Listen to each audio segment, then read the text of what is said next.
Hello friends, मेरा नाम है प्रवीण और परीक्षा धाम चैनल में आप सभी का स्वागत है। आज का हमारा टॉपिक होगा, हम लोग मुगल एम्पायर के बारे में पढ़ रहे थे, तो इसके पहले हमने बाबर पढ़ लिया था। आज हम लोग हुमायूं के बारे में जानेंगे। जितने भी क्वेश्चंस आए हुए हैं, सारे के सारे हम लोग डिस्कस करेंगे। पहले यहाँ एक फॉर्मेट बना हुआ है, उसे देख लेते हैं हम लोग। सबसे पहले हम लोग इसका इंट्रोडक्शन देखेंगे। इंट्रोडक्शन में ये देख लेंगे इसका जन्म कहाँ हुआ, पिताजी का नाम क्या है, मम्मी का नाम क्या है, इस टाइप के क्वेश्चन आ जाते हैं। इसके भाइयों के नाम क्या थे या बहन का नाम क्या है। इसके अलावा फिर हम लोग हुमायूं का जो है वो पीरियड जो रहेगा, ये 1530 से लेकर 1556 तक लिखा हुआ है, लेकिन ये दो चरणों में डिवाइड है। यहाँ पर 1530 से लेकर 1540 तक रहेगा। उसके बाद में हम लोग देखेंगे कि हुमायूं कहाँ चला गया है, निष्कासित जीवन देखेंगे उसका। इसके अलावा फिर 1555 से 1556 ये इसका सेकंड फेज होगा। मतलब फर्स्ट फेज रहेगा ये वाला 1530 से 1540 तक, और उसके बाद फिर 1555 से लेकर 1556 के मध्य ये कहलाता है, इसका दूसरा चरण कहलाता है।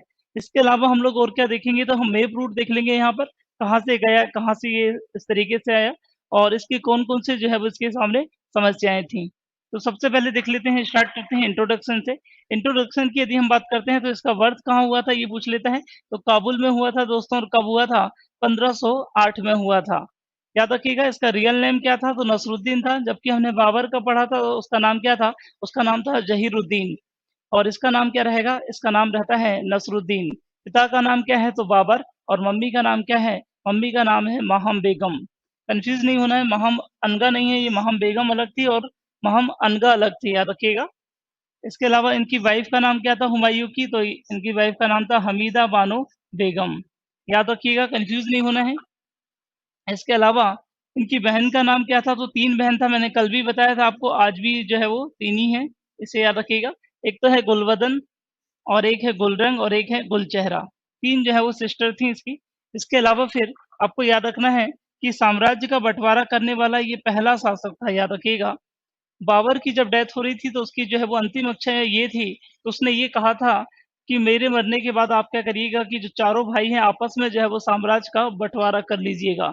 और सबसे बड़ा कौन लड़का था उसका? तो वो था हुमायूं। तो हुमायूं को ये जो है वो सारी की सारी ज़िम्मेदारी सौंपी गई कि आपको क्या करना है कि चारों भाइयों में आपस में जो है वो साम्राज्य का बँटवारा करना है। और हुमायूं ने अपने पिता के कहे अनुसार क्या है, साम्राज्य का बँटवारा किया, और ये पहला जो है वो बादशाह है, याद रखिएगा, जिसने साम्राज्य का बँटवारा किया था। अब देखिए यहाँ 4 भाई थे ये, एक तो हुमायूं सबसे बड़ा था, फिर कामरान था, अस्करी था और हिंदाल था। तो याद रखिएगा, दिल्ली और आगरा वाला रीजन हुमायूं ने अपने पास रखा था, और कामरान को कौन सा रीजन दे दिया था? तो यहाँ का आ रहा है, तो यहाँ भी काबुल याद रखना है या फिर कंधार याद रखना है। अस्करी को कौन सा भाग दिया गया है? तो अस्करी की बात देखिए, आ के बाद फिर सा है तो अस्करी को संभल दिया गया है, तो ये भी याद रखें आप इस तरीके से। हिंदाल, हिंदाल यदि आप लिखेंगे इस तरीके से हिंदाल, तो हिंदाल में लास्ट में जो है वो क्या आ रहा है? एएल आ रहा है, तो अलवर से याद रखना है आपको। तो अलवर दिया किसको? हिंदाल को दिया गया है, या ये वाला क्षेत्र मेवात भी कहलाता है, याद रखिएगा। अब आ जाते हैं हम लोग, इसके अलावा जैसे ही हुमायूं जो है वो गद्दी पर बैठता है, उसके सामने क्या समस्याएं थी ये देखते हैं। एक तो उसके जो भाई हैं वो भी गुस्सा हो जाते हैं बहुत सारे, क्योंकि इक्वल जो है वो डिस्ट्रीब्यूशन हो नहीं पाता है। तो उन्हें लगता है, जैसे अस्करी और कमरान को ये लग रहा था कि दिल्ली और आगरा वाला क्षेत्र उनके अधीन होना चाहिए। और इसके अलावा क्या समस्या थी? तो इसके अलावा 3 जो है वो भारत में सबसे बड़े इसके दुश्मन थे। एक था शेरशाह सूरी, एक था महमूद लोदी, और एक क्या था? एक था बहादुर शाह। सबसे जो है वो शेरशाह सूरी कहाँ था? बिहार में रहता था ये। महमूद लोदी जो है वो बंगाल वाले रीजन में था, और गुजरात वाले रीजन या सौराष्ट्र वाले में कौन था? तो वहाँ था बहादुर शाह। अब देखते हैं, तो ये थी इसकी समस्याएँ। पहला जो है वो चरण यदि हम लोग पढ़ते हैं, तो सबसे पहला इसका अभियान पूछा जाता है, तो ये 1531 में हुआ था। फर्स्ट जो है वो मिशन था इसका कालिंजर में।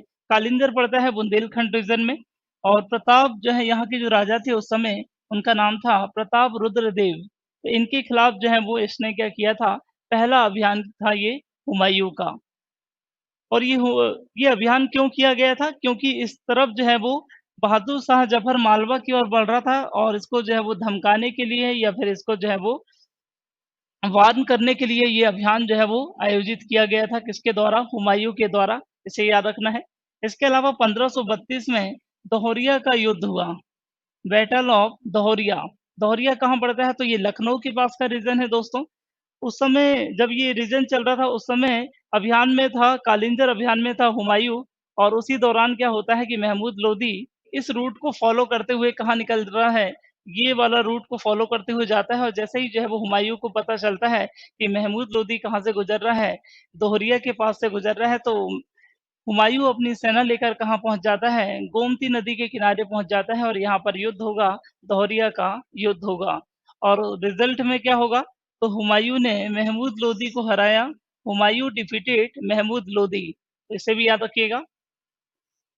इसके अलावा फिर 1532 की यदि हम बात करते हैं दोस्तों, इसने फिर से जो है वो अपना अभियान जारी किया।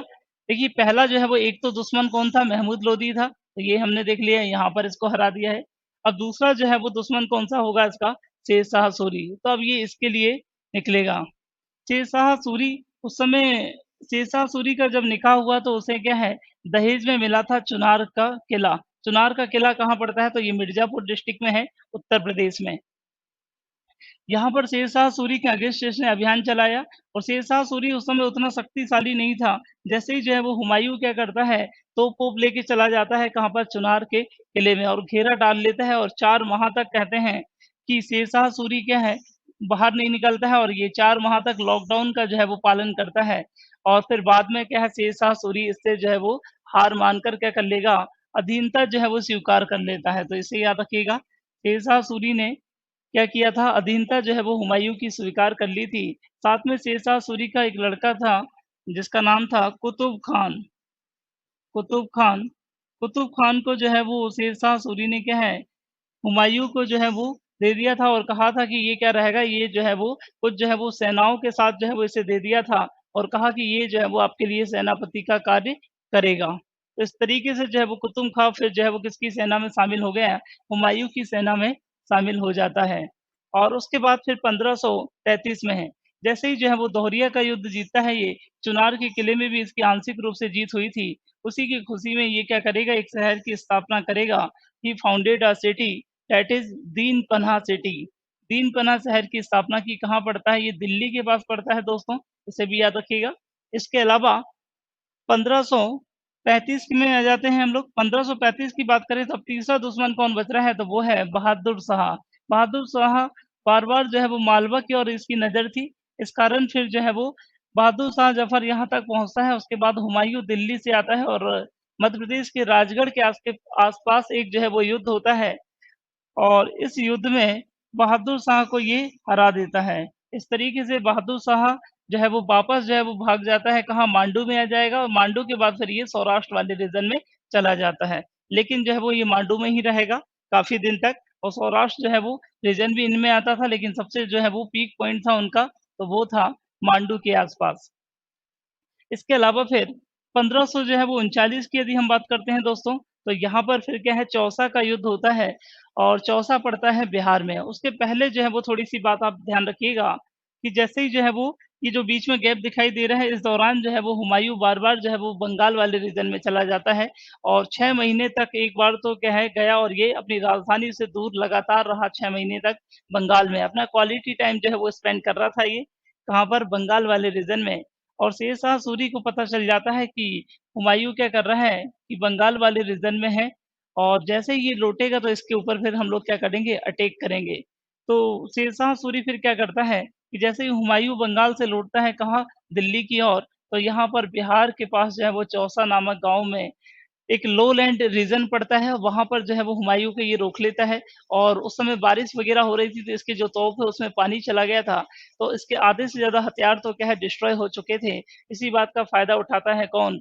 शेरशाह सूरी और इस तरीके से शेरशाह सूरी ने हुमायूँ को यहाँ पर हरा दिया।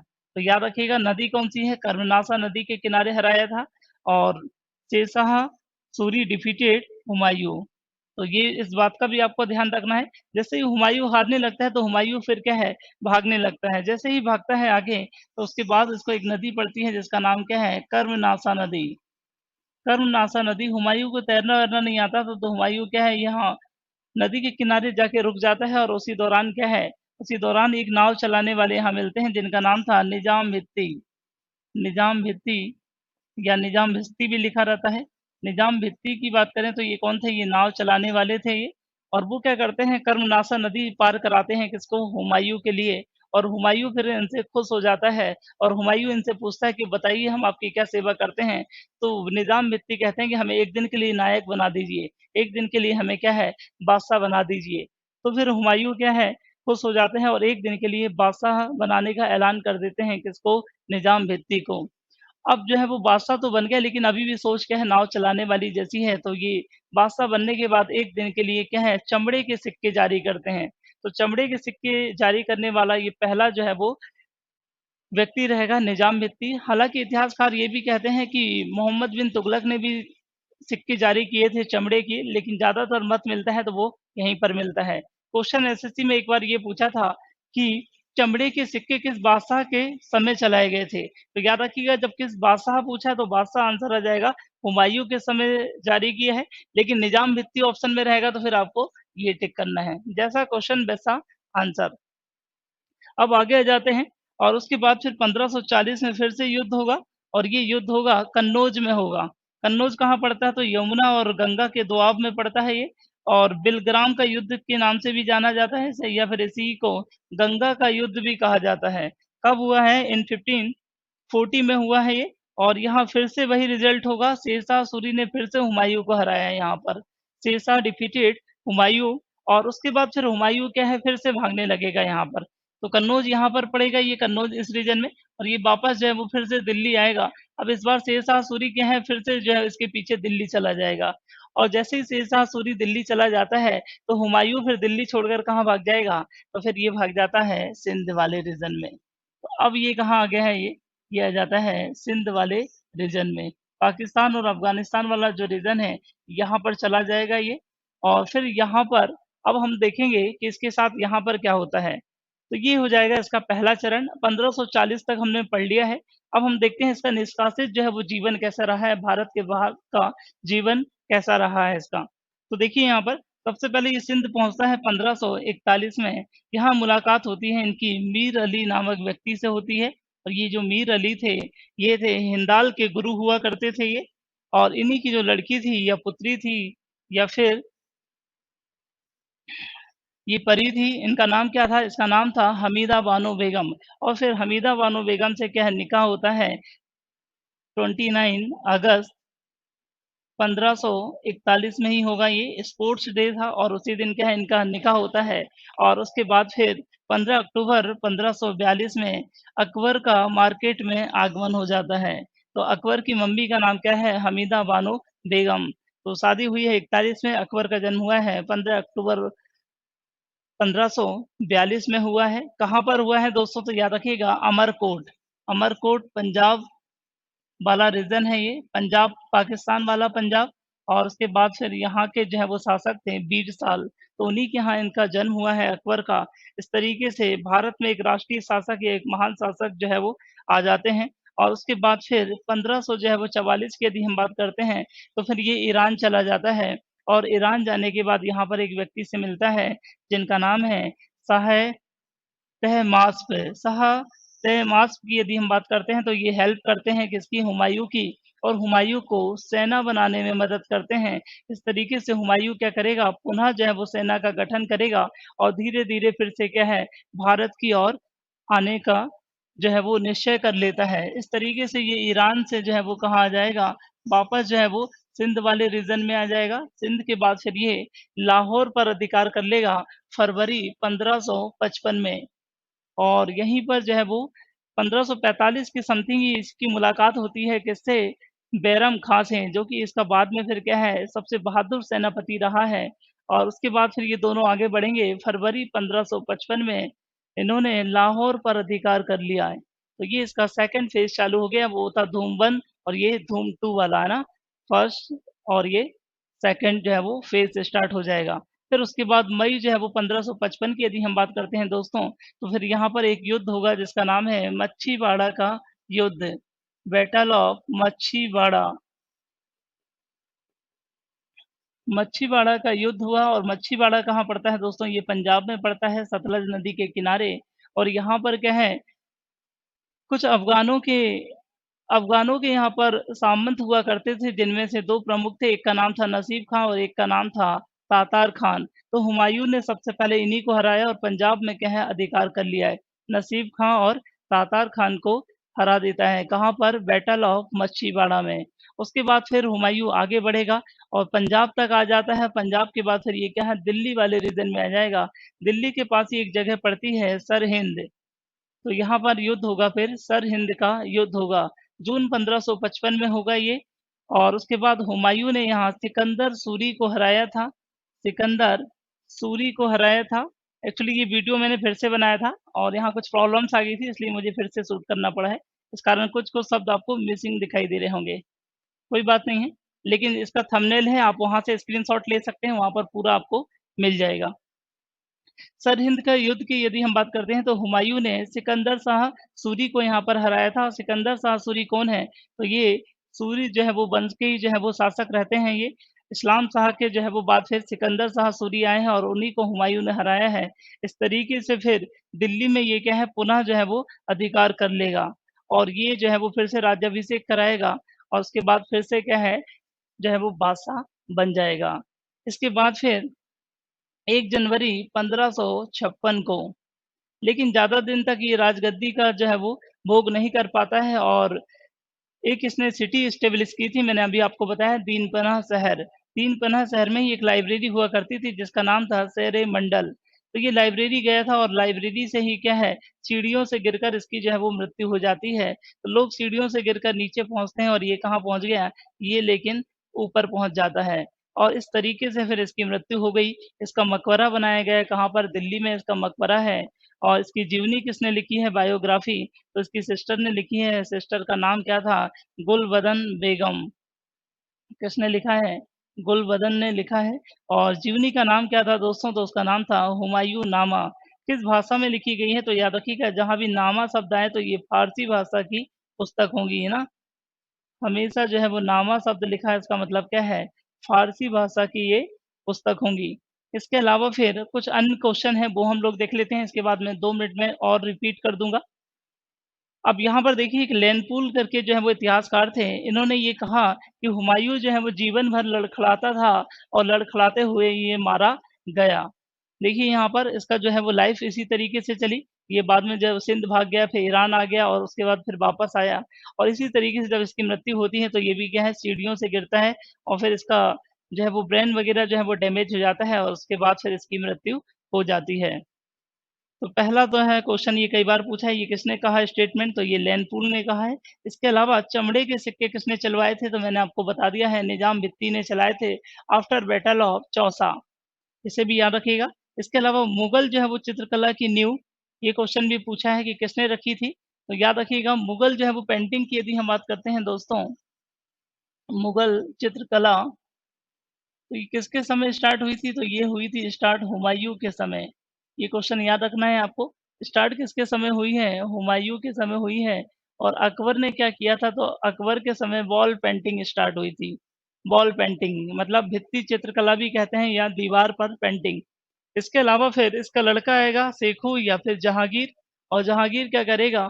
सबसे ज़्यादा जो है चित्रकला को बढ़ावा दिया है इसने, इसलिए इसका गोल्डन पीरियड कहलाता है इस समय का। इसने पेंटिंग स्कूल वगैरह भी खुलवाए थे, चित्रशाला का निर्माण कराया और गोल्डन पीरियड कहलाता है पेंटिंग के समय। इसके अलावा फिर इसका लड़का आएगा और उसका नाम क्या रहेगा? शाहजहाँ। शाहजहाँ क्या करेगा? बॉर्डर जो है वो पेंटिंग स्टार्ट कर देता है। बॉर्डर या इसी को हम लोग कहते हैं कॉर्नर पेंटिंग। कॉर्नर पेंटिंग में क्या होगा कि ये हीरे जवाहरात वगैरह लगाता था कॉर्नर में, तो उसी को हम लोग कहते हैं कॉर्नर पेंटिंग। किसने स्टार्ट की है? तो शाहजहाँ ने। और उसके बाद फिर जो है वो एक और व्यक्ति आए हैं जिनका नाम है औरंगज़ेब, और इन्होंने करे कराए पे पानी फेर देंगे। ये क्या करेंगे? प्रतिबंध लगा देते हैं मुगल चित्रकला पर या पेंटिंग पर। प्रतिबंध लगाने वाला बादशाह कौन है? तो वो है औरंगज़ेब। इतना याद रखना है आपको। ये पाँचों क्वेश्चन आए हुए हैं, इनको रिलेट करके भी पढ़ सकते हैं आप। पहले स्टार्ट किसके समय हुई? हुमायूँ के समय। और फिर उसके बाद फिर वॉल पेंटिंग किसके समय हुई है? अकबर के समय। और जहांगीर ने क्या है? गोल्डन पीरियड कहलाता है। शाहजहाँ ने क्या किया है? बॉर्डर या कॉर्नर पेंटिंग स्टार्ट की है और उसके बाद फिर औरंगज़ेब ने इस पर बैन लगा दिया है। तो आइए एक बार फिर से हम लोग रिपीट कर लेते हैं। सबसे पहले हमने इंट्रोडक्शन देखा है इसका। जन्म कहाँ हुआ है? काबुल में हुआ है 1508 में। पिता का नाम क्या था? तो बाबर। मम्मी का नाम क्या था? माहम। पत्नी का नाम क्या है तो हमीदा बानो बेगम, 3 जो है वो इसकी बहन थी, एक का नाम है गुलबदन, एक का नाम है गुलरंग और एक का नाम है गुलचेहरा।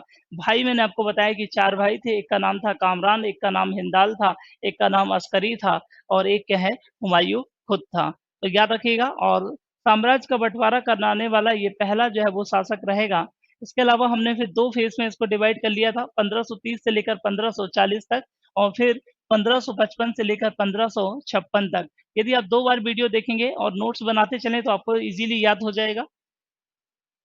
इसके अलावा पहला अभियान कहाँ था याद रखिएगा दोस्तों तो कालिंजर में था और किसके अगेंस्ट था ये तो प्रताप रुद्रदेव के खिलाफ था ये। इसके अलावा दोहरिया का युद्ध हुआ है ये बैटल ऑफ दोहरिया, गोमती नदी के किनारे हुआ है लखनऊ के आस-पास और हुमायूँ ने यहाँ पर महमूद लोदी को हरा दिया था। इसके बाद फिर 1532 में इसने कहाँ अभियान चलाया था, कौन-सा मिशन चलाया है ये? तो ये चुनार का जो है वो घेरा डाल दिया था इसने। चुनारगढ़ का किला कहाँ पड़ता है? तो ये पड़ता है मिर्ज़ापुर के आस-पास। इसके अलावा शेरशाह सूरी याद रखिएगा 4 माह तक हुमायूँ ने इसको घेर लिया था और 4 माह का इसने लॉकडाउन जो है वो था किसके लिए? शेरशाह सूरी के लिए और उसके बाद शेरशाह सूरी ने फिर इसकी अधीनता जो है वो स्वीकार कर ली थी।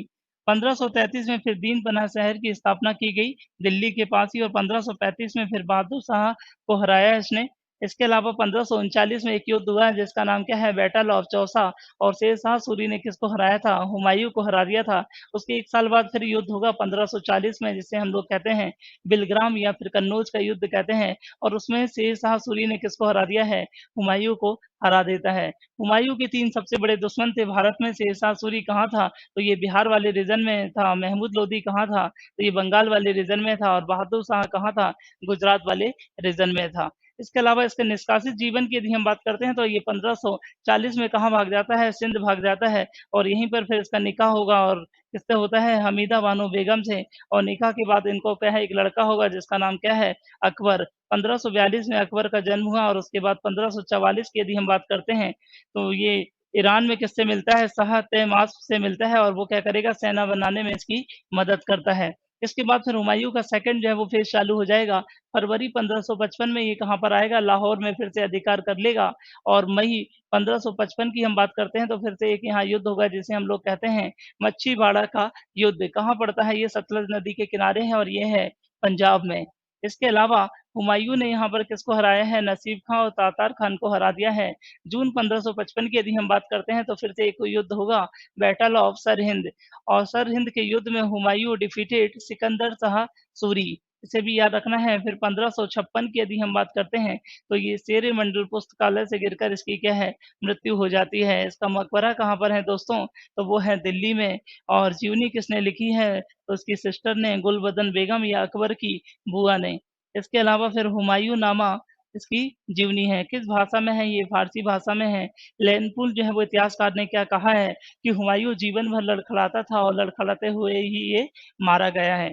इसके अलावा चमड़े के सिक्के किसने चलाए थे? निज़ाम मित्ती ने चलाए थे। मुगल चित्रकला का प्रारंभ किसके समय हुआ है? हुमायूँ के समय हुआ है। वॉल पेंटिंग किसके समय हुई है? अकबर के समय हुई है। जहांगीर के समय के पीरियड को क्या कहा जाता है? गोल्डन पीरियड कहा जाता है। बॉर्डर पेंटिंग किसके समय हुई है या कॉर्नर पेंटिंग? तो ये शाहजहाँ के समय हुई है। इसके अलावा फिर औरंगज़ेब ने क्या कर दिया है? करे-कराए पे पानी फेर दिया है। आई होप आपको वीडियो समझ में आया हो। यदि समझ में आता है तो अपने दोस्तों के साथ शेयर करिए।